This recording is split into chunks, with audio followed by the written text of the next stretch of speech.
Anyway, speaking of brain rot, let's get to Sanders says rallies are meant to empower voters to not sit idly by.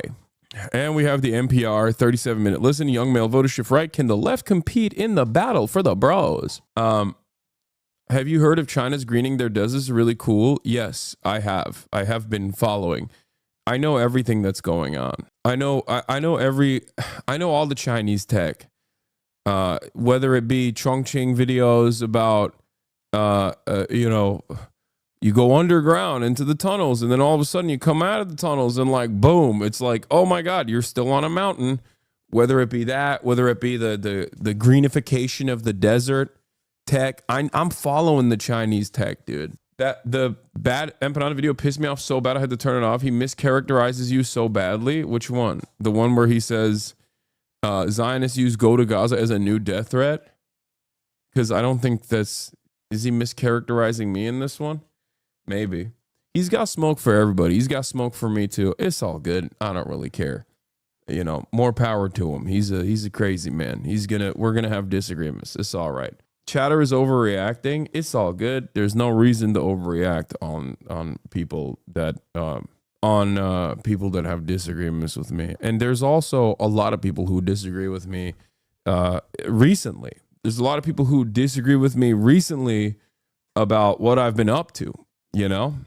What I've been up to with like AOC and Bernard Sanders and what I've been trying to do. But let's get started. I want you to look at every level of office around you and support Democrats. Bro, did you have a few drinks last night? No, man, I'm sick. Oh my God, I'm a human being, chat. Who actually fight, because those are the ones that can win against Republicans. He doesn't really mischaracterize. He more so just says it was silly of you to say you want to go to Gaza at all. I don't think it's silly of me to want to go. And I would have never even brought it up if it wasn't initially suggested to me by journalists that are literally there. What the fuck are you guys talking about? It was like I didn't come up with it on my own. I can't believe this like took a mind of its own. Like the story turned into something entirely separate. In and of itself. And then people started making jokes about it too, like as though it's like a funny fucking humorous thing. I didn't come up with this on my own and decide to do it on my own. It's so funny though, because like people don't understand. There's a reason why Western journalists are not going to Gaza right now. Like, why have they not gone to, even before Israel started bombing and as many children as they possibly can, like massive amounts of child that Israel has been engaging in for the past couple of days. Like even during the ceasefire, Western journalists did not go to Gaza, and there's a reason why. The only Western journalists that were allowed to go were able to fly in from Jordan and only film a very specific part of the humanitarian aid flying in from Jordan inside of the Gaza Strip. Like that's it. And they still had military censors that would go through their footage. That's not real journalism. That's bullshit, right?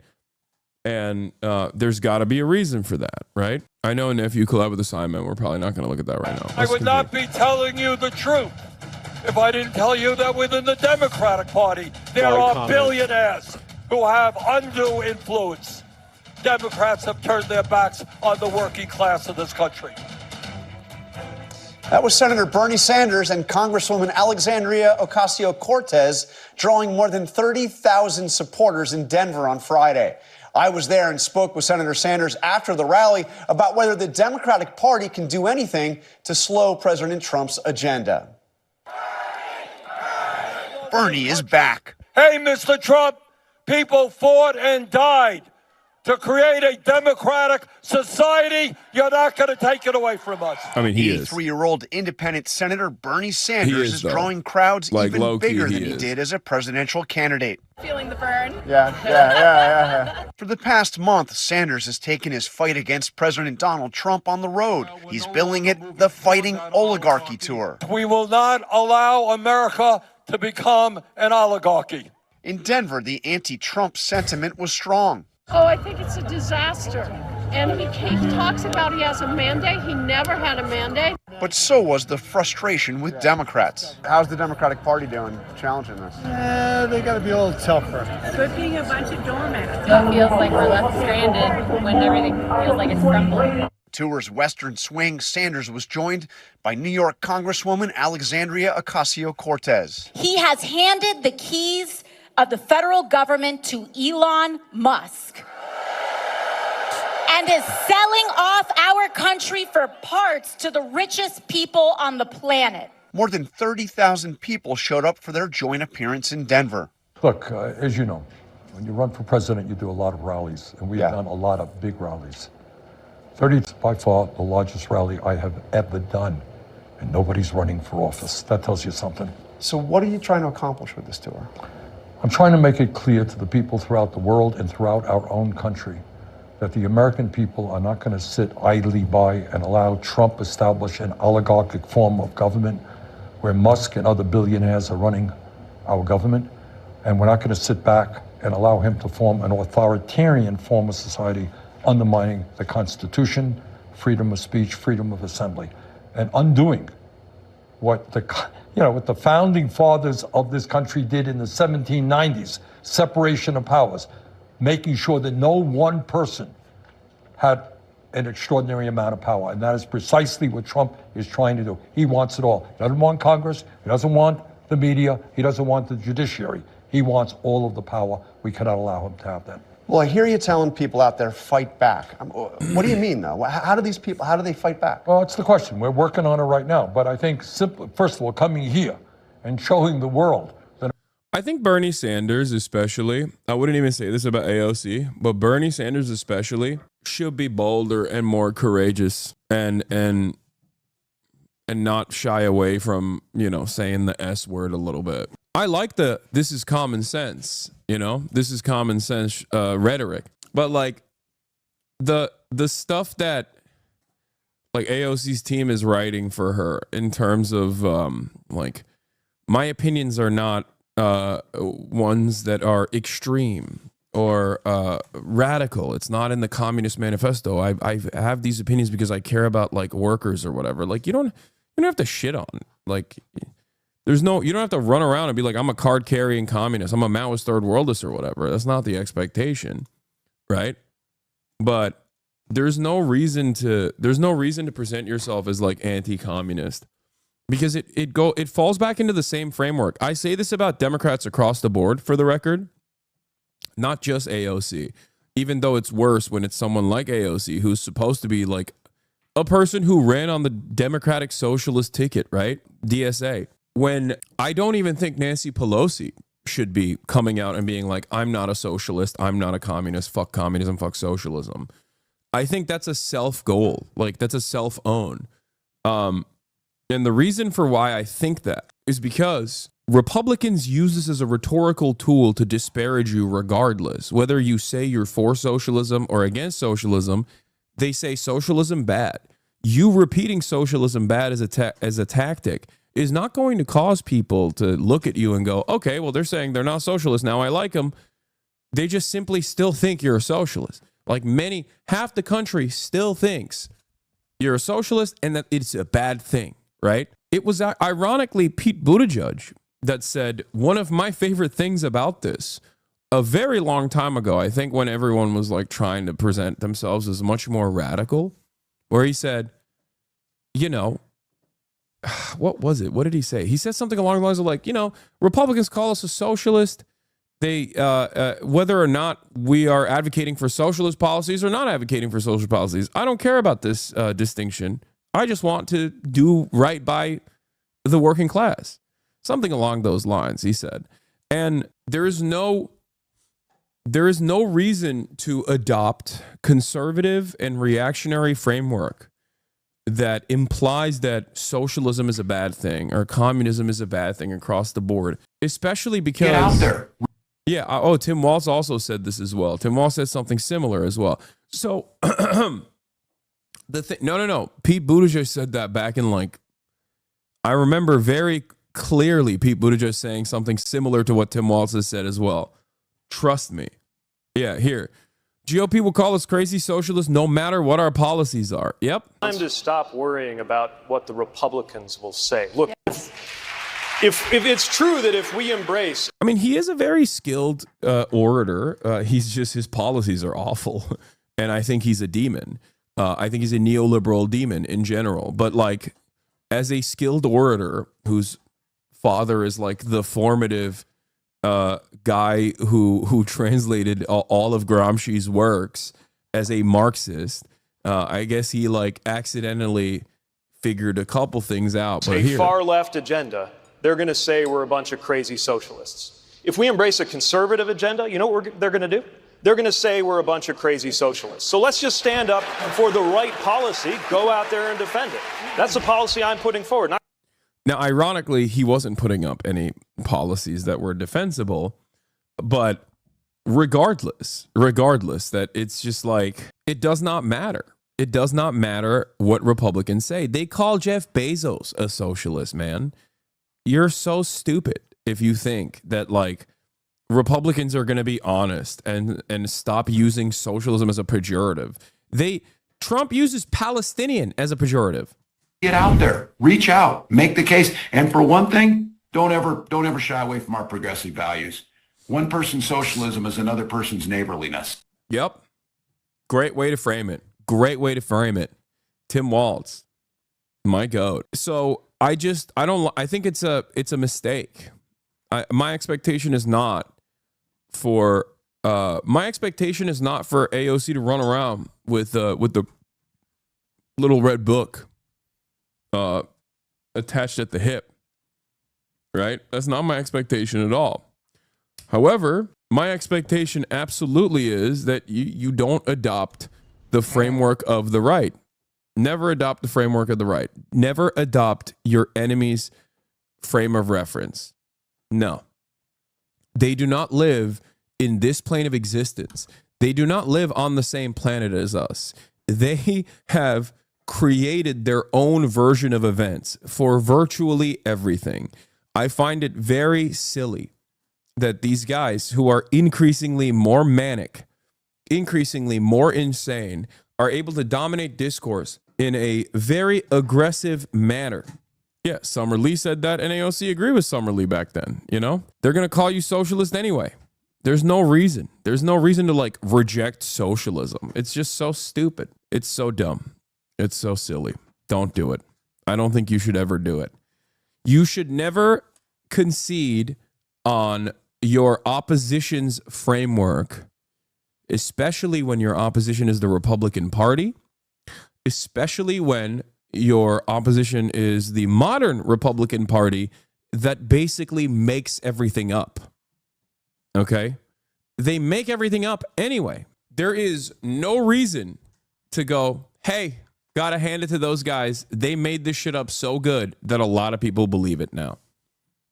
You know? Yeah, if you stand for nothing, you'll fall for anything. And that is the genuine issue with the modern Democratic Party, which is that they are not identifiable. There are no singular policies. There's no tangible policy association with the party. There's nothing you can point to. Nothing at all.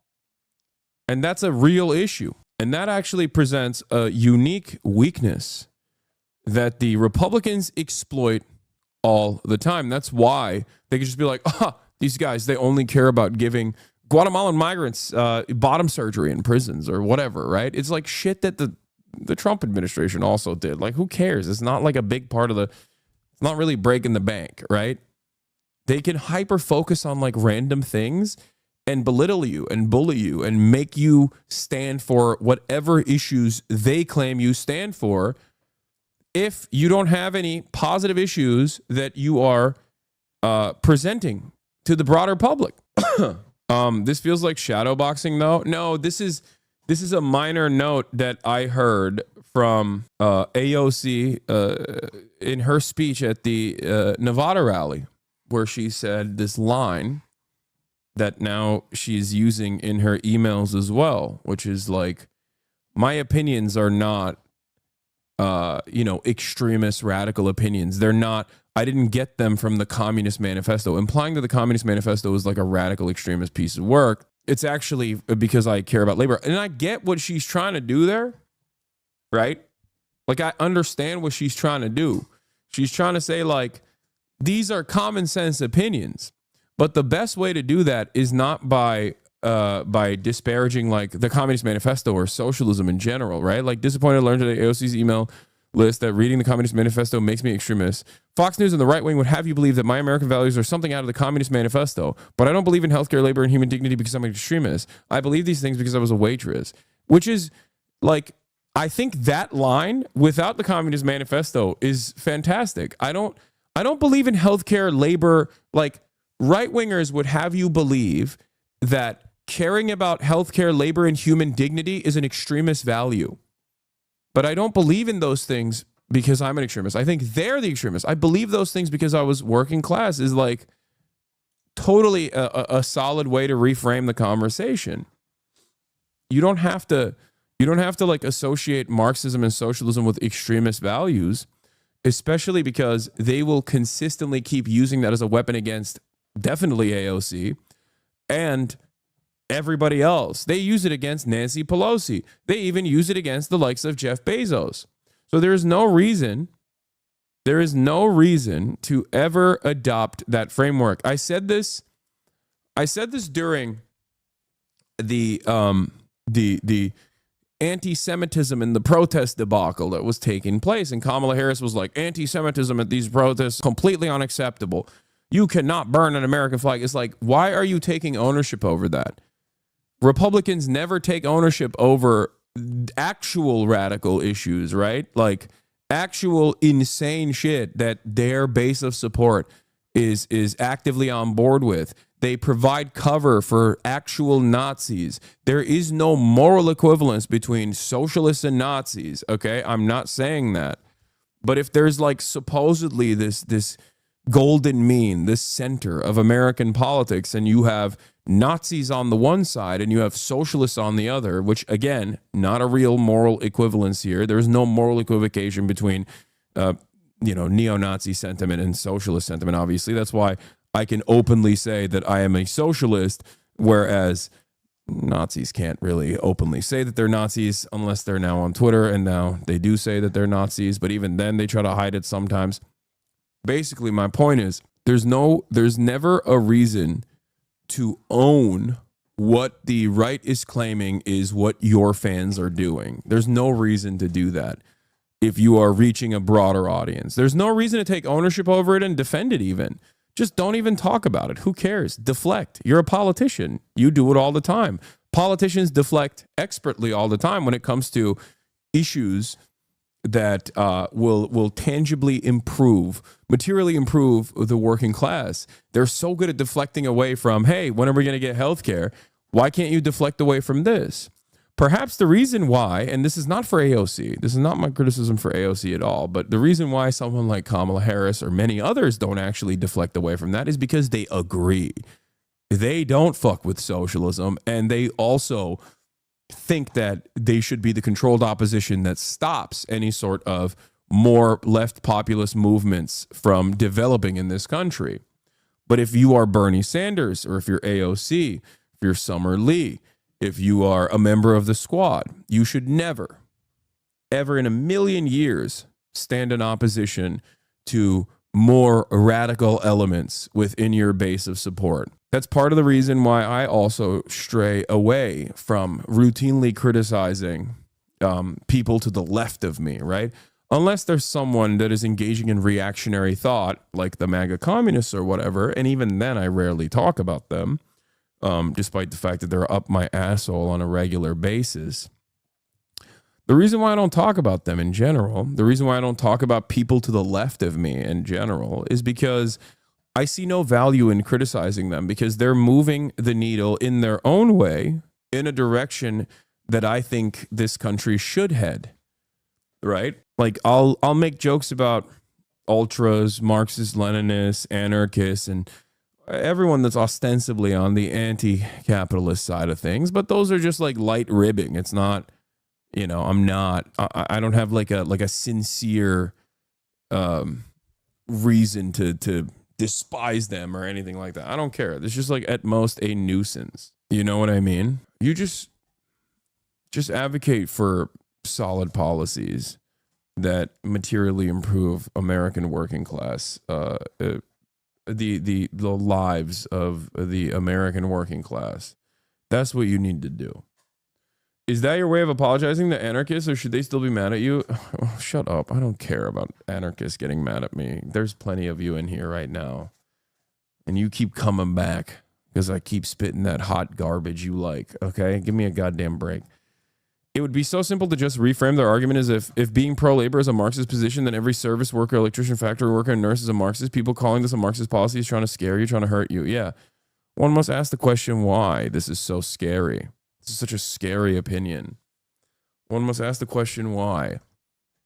There's so many scary thoughts.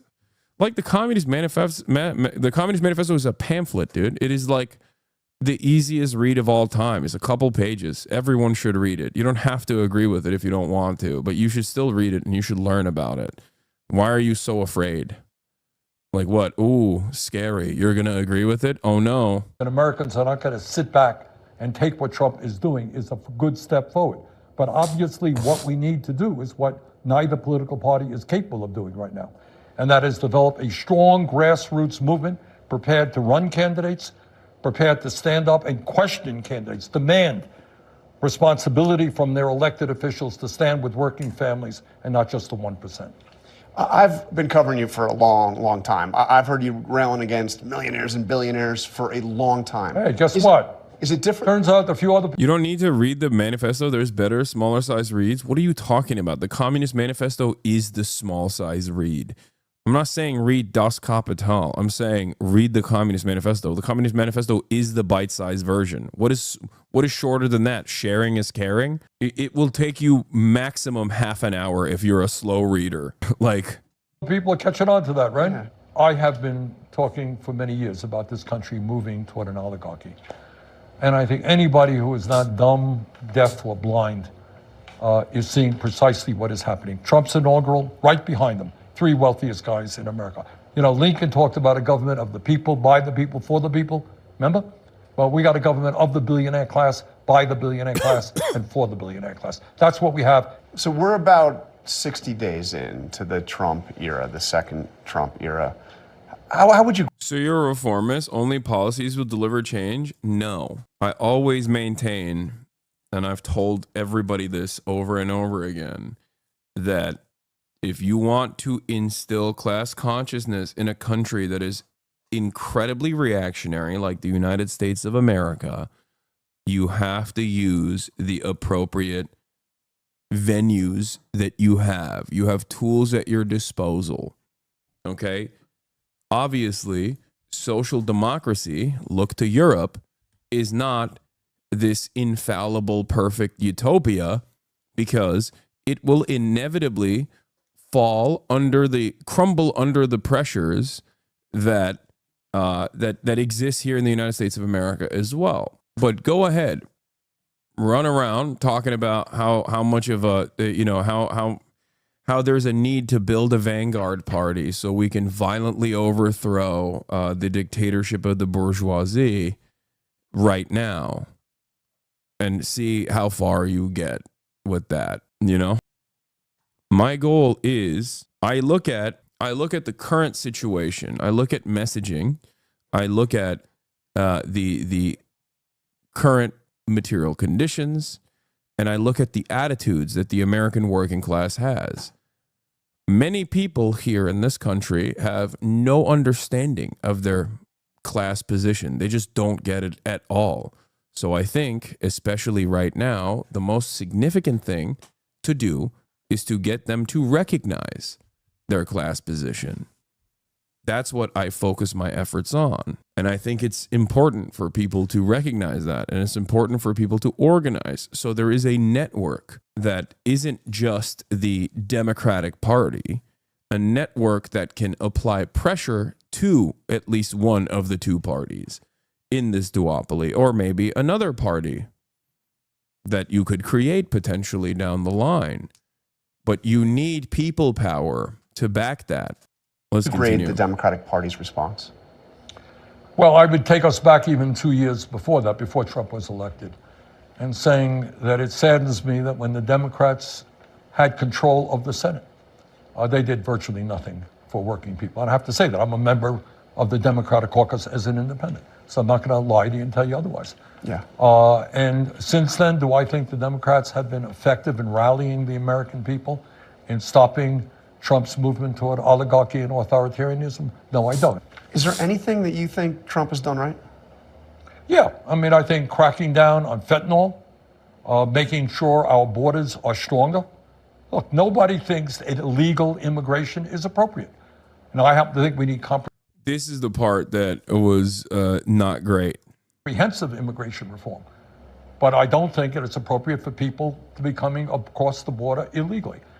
So we've got to work now on comprehensive immigration reform. The idea that Trump has, I don't know what his... Like, Bernie is supposed to be the guy that is like significantly to the left of the establishment Democrats. And this line right here is quite literally establishment Democrat line. That is like, that's towing the party line, you know? This is unironically the most libbed up thing you can hear from, yeah, nobody wants illegal migrants coming in. I hate them. Like, you know what I mean? This kind of stuff does matter, by the way, especially when your goal is to inspire people to you know, take matters in their own hands, to mobilize, to organize. They shouldn't be mobilizing and organizing on those boundaries, in my opinion, especially at a time when the current administration is doing Nazi concentration camp shit, right? Latest emphasize he wants to deport 20 million people who are in this country who are undocumented. Well, you do that, you destroy the entire country, because I got news for you. Trump's billionaire friends are not going to pick the crops in California that feed us. They're not going to work in meat packing houses. That's what undocumented people are doing. So we need a variety of programs, guest worker programs, but mostly comprehensive immigration reform. But you know, illegal immigration, it exploded under Biden, and it had been high for times under Trump as well. But it exploded under Biden, and nothing was really done until his last. The moment that you adopt even marginally the Republican framework on this matter, a liberal centrist media outlet will immediately hit you on that and go, "It's exploding," and you say, "Yeah, it's not a bad thing that people want to come here." Let's examine why they want to come here. Part of it is because we've ruined their countries. If you don't want people to come here, nobody wants to leave their home. Nobody wants to leave their culture behind. Nobody wants to leave their families behind. They have to do that because we've ruined these countries. So we must examine why. Trump says he's a peaceful dove. What kind of peaceful dove activities has Donald Trump actually used? What kind of peaceful dove activities has Trump done? He claims to be an isolationist, for example. He's bombing Yemen. Every single president has bombed Yemen. Barack Obama bombed Yemen. Donald Trump bombed Yemen.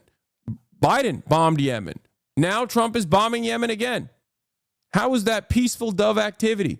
He said he was going to figure out a deal for Ukraine and Russia day one. He said he was going to end the violence in Gaza day one. None of that has happened. Examine why people actually leave these countries if you don't want them to come to the United States of America. But having said that, there is no issue with people coming to the United States of America. We got plenty of space. We got plenty of jobs. There is no finite pool of labor. The real problem is not that there is a finite amount of jobs that are readily available, because when more people come in, you need more houses, you need more roads, you need more teachers, you need more doctors, you need more of everything, which means you need more jobs, right? It opens up more opportunities for the country to grow. As a matter of fact, that is how America has been such a dominant force on this planet and not run into the same issues that other countries have run into in terms of their birth rates, right? Here's the problem. The real issue is not that people are coming into this country and taking our jobs. The real issue is that people are coming into this country and not getting the proper documentation because they're desperate, and they're being exploited. And that is depressing wages for the U.S.-born working class individuals. But the billionaire class loves that. And they know that the more they ham up the anti-immigration sentiment, hold on. Doors open. The more that they say immigrants are stealing your jobs, the more likely it is that you never actually document them, because they don't want you. They don't want those immigrants to get the documentation, because if they don't have that documentation, they can keep making them work for pennies on the dollar. That's it. That's it. That's the real issue. These are not bad people. These are not villains. These are not violent criminals. These are everyday people just like you and me. Last year in office when he was... Yep, should have done much better, no argument. So realistically, Republicans control the House, they've controlled the White House, they control the Senate. So what realistically can be done? Well, for major pieces of legislation, you still need 60 votes in the Senate. And let's be clear, I mean, we have picked many of the spots that I've gone to in Wisconsin, in Iowa, in Michigan. What do you expect from a country founded on slavery and genocide? Chatter, that's defeatist. I recognize that as well. But that's a defeatist attitude to have. It's not a productive one to have, right?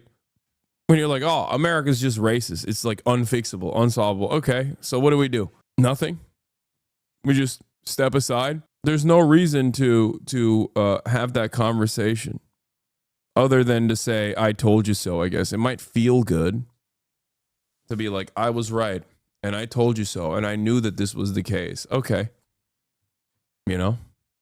But that's defeatist. You have to, like, America is an incredibly reactionary country. America is an incredibly violently anti-communist, anti-socialist country, right? And yet I still try to explain these positions through common sense and try to get people on board with a different way of seeing the world, regardless of the antagonism that people feel due to social conditioning. If I were to have your attitude and say, what are you going to do? People are never going to shake away their white supremacist attitudes. They're never going to shake away their reactionary, counter-revolutionary, anti-communist, anti-socialist, anti-Marxist opinions. Then I would not have been able to grow a community such as this one that is comprised almost entirely of individuals that for one reason or another actually had their minds changed. You just can't stop advocating for what you know is the truth. We chose them carefully. Yeah. And those are because they have Republican congressmen who won by small margins. Right now, I don't know what the number is. I think if 2 or 3 Republicans out of 200 and whatever it is, 18 or whatever they got, choose not to support giving tax breaks to billionaires and cutting Medicaid and education, we can defeat this big supplemental bill, the beautiful bill that Trump wants to see passed. So right now, what we're trying to do is put pressure on those congressional districts, demand that Republican Congress people sit down and talk to their constituents and explain why they think it's a good idea to give $1 trillion in tax breaks to the 1% and cut veterans programs, cut Medicaid, cut Social Security, cut education. You said that the passage of this bill to the continuing resolution was a absolute failure of Democratic leadership. Who are you talking about? Well, Schumer is the leader of the party, and it should not have happened, period. No question about it. But, when we talk about Democratic leadership, we're talking about the Democratic Party in general. So look, there's been nobody more critical of Chuck Schumer than I have been, and not just on this thing. But the bottom line is not just Chuck Schumer. It's not just Chuck Schumer. It is you got a Democratic Party in general that is dominated by billionaires, just as the Republican Party is, that is operates under the leadership of a bunch of inside the Beltway consultants, very well paid, who are way out of touch with the 32,000 people who are here today. Ocasio-Cortez's criticism of Schumer has been harsher, fueling speculation she'll challenge him in the Democratic primary when he is up for re-election in 3 years. For his part, Sanders doesn't want to talk about whether or not Schumer should remain the I'm speaking at an Indivisible rally today. Can I get a good luck? Good luck, chatter. Democratic leader in the Senate. And he got irritated when I asked him about the possibility of AOC running, abruptly getting up to end the interview. Okay, you're out there with AOC today. Do you see her as a... Before you, I had the idea that many other Maghrebis have about Palestinians, as we tend to victim blame and say it is their fault. They should not have sold their land. But thanks to you, I know that even if they did sell the land, this does not give the right to Israel to bomb them. Also, they didn't. The amount of land, first of all, landlords own the land. Palestinians don't. and even if it's a Palestinian landlord that owned the land under the Ottoman rulership, the land that the early Zionists were able to purchase was 6% of the land.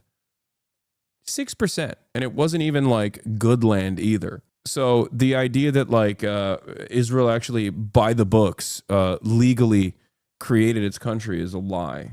Future of the progressive. We have one of the untold stories Yeah. of what's going on in current American politics is that in the House of Representatives, you have dozens and dozens of strong, smart, disciplined, hardworking young people in the Progressive Caucus. And you know, way back when I first came to the Congress, the House, I helped form the Progressive Caucus. We had 5 people at that time. Now they got close to 100. So you got a whole lot of good people. Alexandria is extraordinary. I am so impressed by her work in Congress and she inspires young people all over the country. Would you like to see her join in the Senate?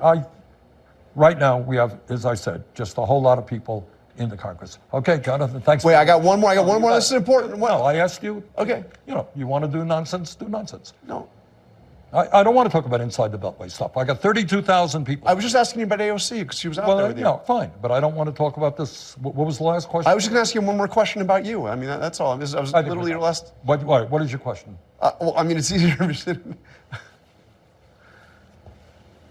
Damn, what the hell? I mean, this is the biggest crowd. You said you ran for president twice. This is the biggest crowd you've ever seen. Are we going to see you run again, or what's your future? No, right now. That's so fun. I didn't even realize he just got up from this interview. That's crazy.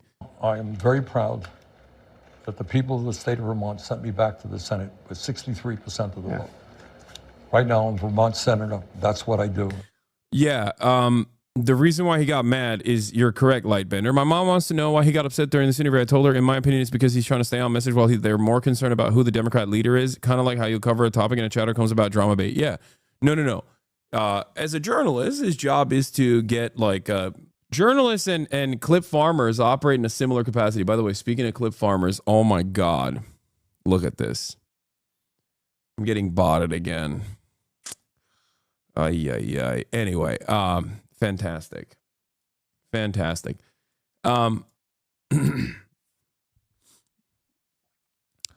Speaking of journalists and botting, so here's the way that journals work is not dissimilar to like LSF clippers, right? His job there is to also get like a quotable moment, and right now there's a lot of inside Beltway drama with respect to Chuck Schumer, and obviously there's a lot of momentum behind the progressive populist wing of the Democrats with Bernie and AOC and the like, right?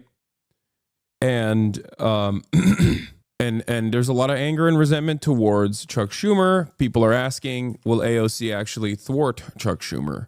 Will run against Chuck Schumer and primary Chuck Schumer? That's the question that he's going for. If Bernie runs again for president, somehow wins in 2028, was it all worth it? No. And I'm very happy. Bernie should have had 2 terms by now. America would be in a radically different trajectory, but I also would be actively fighting against the Bernie administration as well, most likely, because he would probably do a lot of the same, not to the same degree, but like he probably would be doing a lot of aggro foreign policy shit as well. You should. Here's Greg Kazar. Kazar pushes back against a Fox News host who claims that Republicans don't actually want to cut Social Security.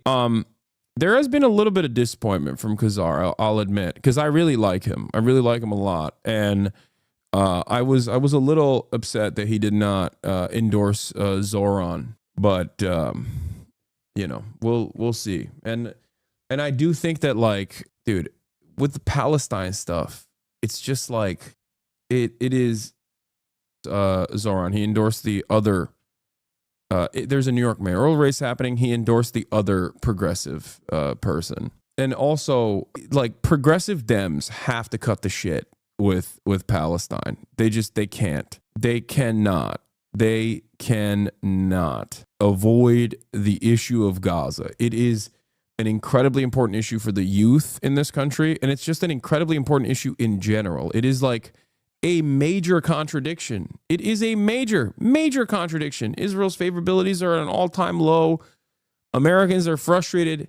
on bipartisan lines. It does not make any sense that there are so many cowardly people within the Democratic Party, regardless of their, ostensibly progressive worldview, that just refuse to say anything meaningful about this. And it's such a slam dunk, just like it was a slam dunk for the election. Like, even if you're like even if you are a bloodless, cold, calculating politician that does not care about the morality, it is literally, it's right there for the picking. The administration is using the lack of interest that the Democratic leadership has in defense of people who are demonstrating against Israel to Ubisoft, Amazon Prime, socialists out here standing, Marxism, consumerism, corporatism, loser. Are you a Marxist? Chatter. Are you a real Marxist? Can you show us the way, big dog? Start streaming. Show us the honest way of doing things, you know? It's always people who are like, I think socialism is a death cult, that also say this is not real socialism. Suddy Steele. I'm an Amazon Marxist. Oh, nice, dude. Cool. Yeah.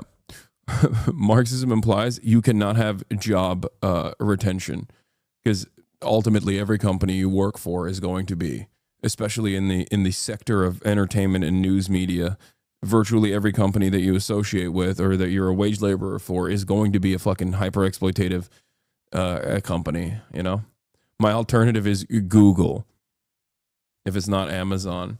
Those really annoying lip socks also say that? No, those are silly people. Most people that say stuff like that are just also diametrically opposed to my fucking worldview. They don't understand it. They're just repeating something that they heard from another person that doesn't understand this at all. There's no reason to ban that person, though. Maybe they'll stick around and develop a different worldview. Let's continue. Paying taxes to improve your life, not to make... Yeah, if you work, you are cooperating with a capitalist. I know. Yeah. Instead of being a fake Marxist that works for Amazon, what I should do instead is take all of my capital and work for myself by purchasing a bunch of apartment complexes. You know, that's what a real Marxist would do. Instead of being a 1099er, I should just, do my Sigma Greiset shit. Yeah, capitalism is voluntary. You can totally exist outside of capitalism. Some billionaire buy their 10th jet. To be fair, I don't think many of your Republican colleagues have any interest in touching Social Security, but I want to keep moving on here. Your colleague Ro Khanna... But to be fair, though, Elon Musk just announced that they are closing Social Security offices and going to ask seniors and people with disabilities to go check in person at Social Security offices that they've closed. And in rural areas or really suburban areas, that may be really hard to do. And then they'll call those Social Security recipients, quote, fraudsters, and cut off their benefits. That's what they've announced. And Commerce Secretary, who's a billionaire himself, just said on television, oh, if my grandma misses a Social Security check, I think he said my mother-in-law misses a Social Security check, she won't complain. Well, but you're on the DOGE subcommittee, though, right? So you should. Where is it? All right, we're going to get to Turkey in a second. Hold on. Which politician do you think is aligned with almost all your views? No one. Someone that was close to being aligned with most of my worldview would be Jeremy Corbyn. In the United States of America, there are a lot of issues that I still have with someone like Bernie Sanders. Even though he is, I guess, the closest. And I still took issues with Corbyn as well because he was too soft. He was not. Please don't watch this guy. He endorsed Trump. Who did? Bad Empanada? Bad Empanada endorsed Trump? Rashida Tlaib and Ilhan Omar, dumbass? Yeah, I mean, Rashida Tlaib and Ilhan Omar are fairly close to my worldview as well.